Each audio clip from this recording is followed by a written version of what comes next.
Ginawa ko sa nito guys para may adjustment. Halimbawa, ganyan lang ka.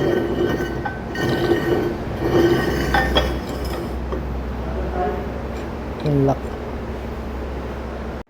Ito guys, bibigyan ko lang kayo ng idea kung paano i-twist tong malalaking bakal na square. Let's go guys, panoorin nyo at may matutunan na naman.